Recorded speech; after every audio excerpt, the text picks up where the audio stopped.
No matter what anyone tells you, please know that my wife is dead. We had been married for 4 years. She loved me enough to move halfway across the country with me. Leaving behind Maine and moving to a small rural town in South Dakota was difficult for her. 2 weeks ago, Jess headed back to Maine for a weekend girls' trip with her sisters. Since she hardly got to see her family anymore, I supported her decision to take the trip, though I told her I would miss her like crazy. She smiled, leaned in for a kiss, and said, "I'll be back before you know it." Less than an hour after she left, I got a call from my fishing buddy, Sheriff Miller. "Hey, Sheriff, you want to get together tonight for some fishing? The wife is out of town, so I'm free," I answered casually. A sober voice responded, "Devin, I'm real sorry to have to be the one to tell you this, but there's been an accident on Highway 9 by the intersection. I think you should come down here."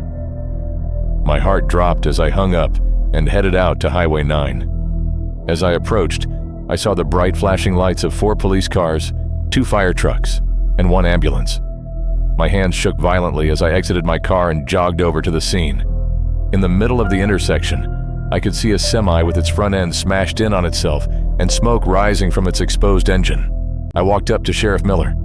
When he saw me, he removed his hat, and with tears in his eyes, he said, "Devin, I'm so sorry." In a panic, I glanced past him to the torn-up cornfield just off the road. In the middle of damaged and flattened cornstalks rested the crumbled remains of Jess's 2019 Subaru. I screamed and wept as I saw the paramedics walk a covered stretcher to the awaiting ambulance. Even beneath the sheet, I could tell that the body it carried was mangled and bent in ways unnatural for the human form. Weeping, I fell to the ground as the sheriff knelt next to me.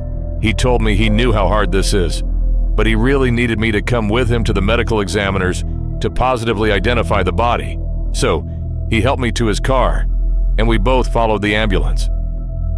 I sat in the hallway for what felt like hours before they called me back to view the body. Tears again filled my eyes as they lifted the sheet.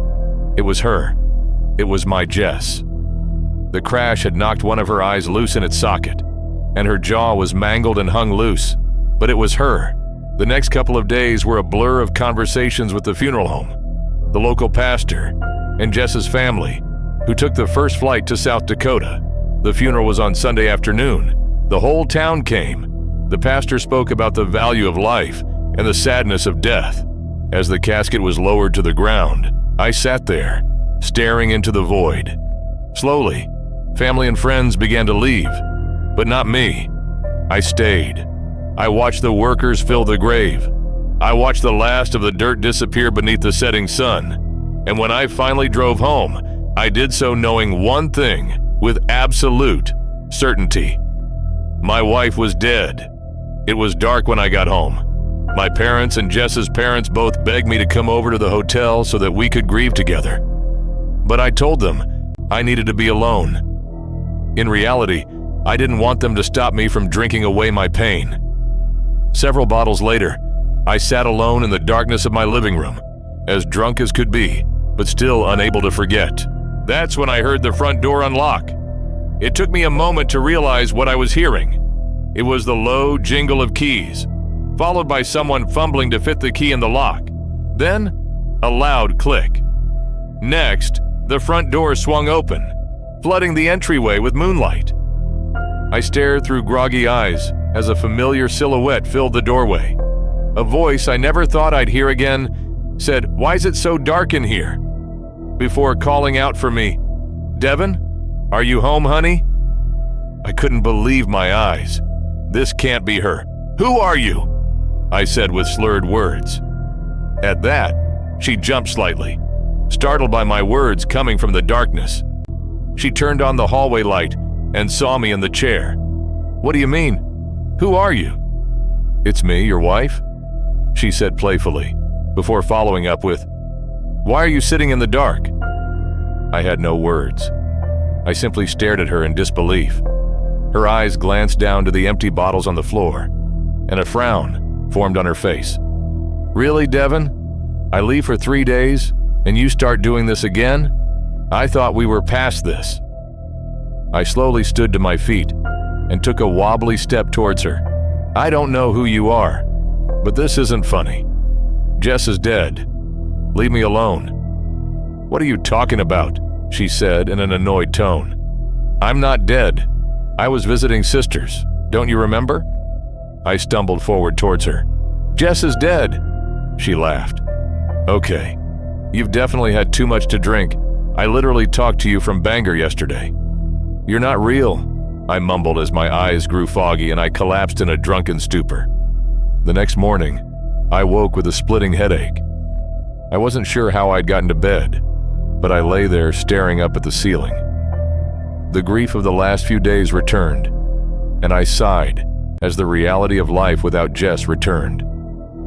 As I pulled myself out of bed, I told myself I would go over to my parents' hotel later that day. As I got dressed, I noticed a strange smell in the room. Not the scent of alcohol that I expected. Instead, it smelled vaguely of rotting leaves and mold. I cracked open a window before heading downstairs. My whole body tensed up as I walked into the kitchen, and there stood Jess. She was humming to herself as she poured a cup of coffee. I swallowed hard before opening my mouth. "Jess?" She turned and smiled. It was her face, her bright blue eyes, her bright white teeth, and dirty blonde hair. In that moment, I didn't know what to believe. 3 days ago, I looked into the same face, broken and lifeless. But now, here she was smiling at me as if nothing had happened. "Morning," came her energetic voice. "I have to go into the office here shortly, but I made you some coffee and here's some aspirin. I'm sure you're feeling a bit hungover." All I could do was nod. "Last night wasn't great. We can talk about it later, but it doesn't have to be a big deal. Let's just move on." "Okay, sounds good," I managed to say. She walked by me to get to the garage. As she did, she kissed me on the cheek. Her lips were cold. "I love you," she said as she walked out the door. For a moment, I just stood there in the kitchen. My pounding headache made it even harder to understand what was going on. Had I, in a drunken state, imagined that my wife had died? No, I couldn't have.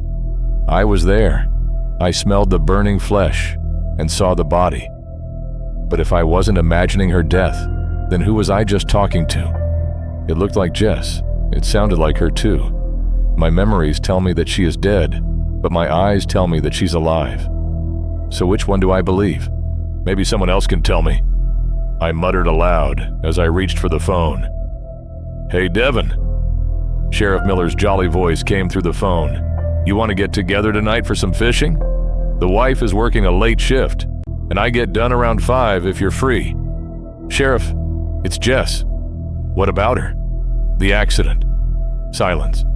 "Devin, what accident? Is Jess okay?" I could feel anger boiling within me. "What do you mean? You were there. Friday you called me to tell me she had died in an accident. We just buried her yesterday." He was silent again before saying, "Dev, are you feeling okay?" "What the hell is that supposed to mean?" "Well, what I mean is, we didn't have a funeral this weekend, at least not one I was aware of. And the last lethal accident around here was the Harrison family last summer." I opened my mouth to speak, but no words came out. Miller continued in a lower tone. "Have you been drinking again? Look, if you need help, I'll give you the number of that rehab center in Middleton."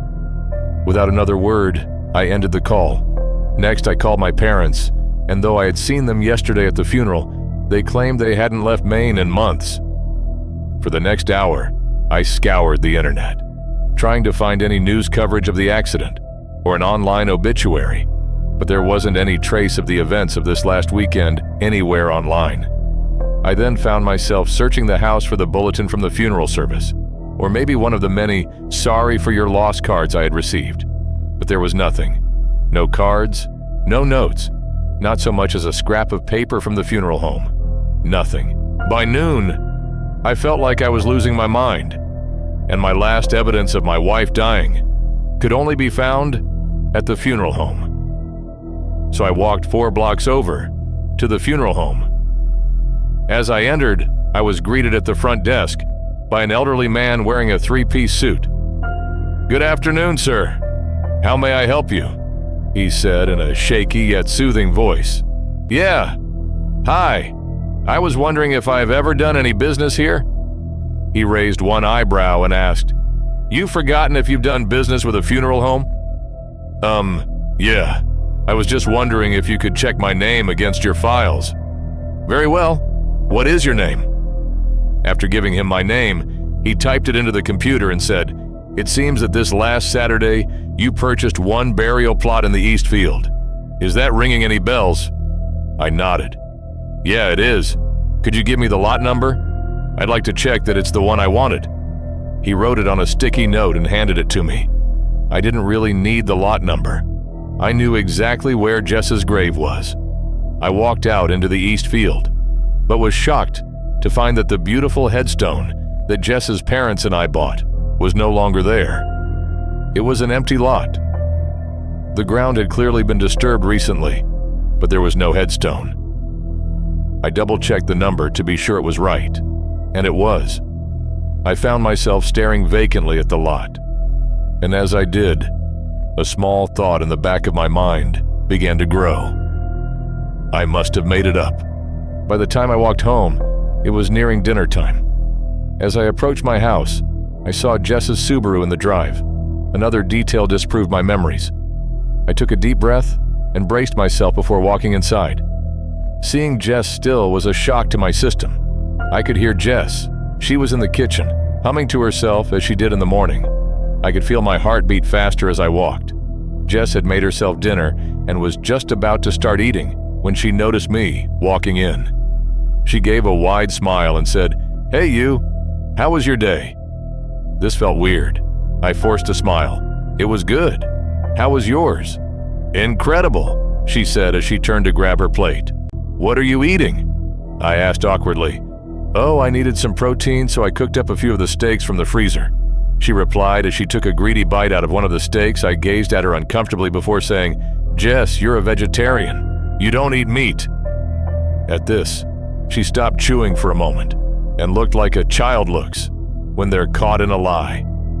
We awkwardly stared at one another before she smiled and said, "Well, I'm just trying new things. Who knows? Maybe I'll become a carnivore instead." She laughed wildly with a mouthful of meat. "It's pretty good. You should try some." I shook my head, but she lifted the fork with a piece of steak to my mouth, pressing it gently against my closed lips. "Come on, you'll love it," she said with wide eyes. Reluctantly, I took a little nibble of the meat. "See? Isn't that so good?" The cheerfulness of her voice didn't match the violence of her eyes. For a while, she stared at me with her wide, unblinking eyes before turning and saying, "Well, that's enough for me. Time to go take a shower." I stayed downstairs until I heard the shower turn off. After gathering my courage, I walked up to the bedroom. In the master bath, Jess sat by the mirror in fresh pajamas, drying her hair. Her head turned to me as I walked in. I swallowed hard before asking, "Are you Jess?" Vacant eyes looked back at me before a toothy grin appeared. "I'm your wife," she replied. "That's not what I asked." She stared a moment longer before shrugging and turning back to the mirror. I turned and retreated to the basement, shutting the door behind me. I tried to calm my nerves with some TV. A few hours later, I finally felt brave enough to leave the basement. I might not want to sleep in the same room as her, but Jess acting weird wasn't going to keep me in the basement. I stood up from the couch and turned around. As I did, my blood froze. Directly behind the couch, standing as still as a statue, was Jess. I don't know how long she'd been there. I hadn't heard the basement door open. She stood staring deep into my eyes, head slightly tilted to the right, with a gentle yet malicious grin on her face. "Oh, Jess, I hadn't heard you come down," I said nervously. Silence followed. "What are you doing down here?" she said in a melodic tone barely louder than a whisper. I had to get out of there. I was just about to watch some shows, but my boss called me saying they need me to cover the night shift, so I got to go. She glared at me in silence for what felt like an eternity before replying, "Okay, I hope you have a good shift." She then turned to the side to allow me access to the stairs.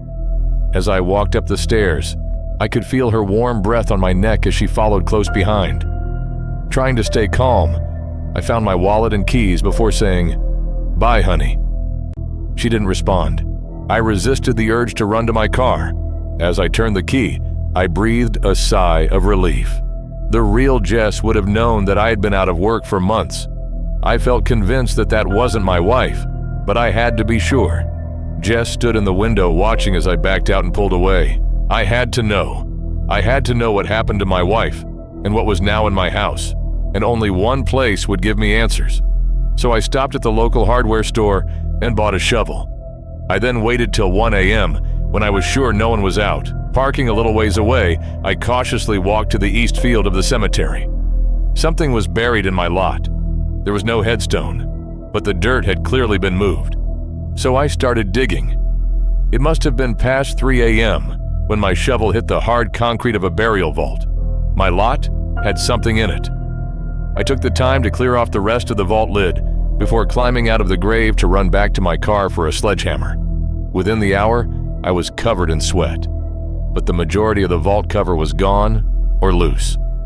Beneath the smashed pieces of concrete, I could see a coffin. The same deep red oak coffin I had picked out for my wife 3 days ago. When the opening was big enough, I took the leap of no return and began smashing the beautiful box with the head of the shovel. As I punctured the lid, the odor of death escaped, and I recoiled in disgust. After holding back vomit, I returned to work and pried the lid open. My eyes widened as I peered inside. Buried in my wife's casket was the mangled and deformed body of a decaying deer. Its limbs were twisted and broken to fit in the box. Its neck snapped and violently bent to the side. Its lifeless eyes were foggy, and maggots crawled every inch of the carcass. On one of its antlers, it wore a ring. It was my wife's wedding ring. Though it was covered with dried blood and fur, it was still as beautiful as the day I gave it to her. I don't remember the drive back to the house. I only remember standing in the driveway before dawn, staring at the kitchen light glowing through the curtains. Every instinct told me to leave. Instead, I went inside. The house smelled stronger now. Wet earth, rotting leaves, something dug up and left in the sun. Jess was sitting at the kitchen table. She wasn't eating. She wasn't reading. She was simply waiting. Her eyes followed me as I entered. For a moment, neither of us spoke. Then she looked down at my hand, at the wedding ring. The smile slowly faded from her face. "Oh," she said quietly.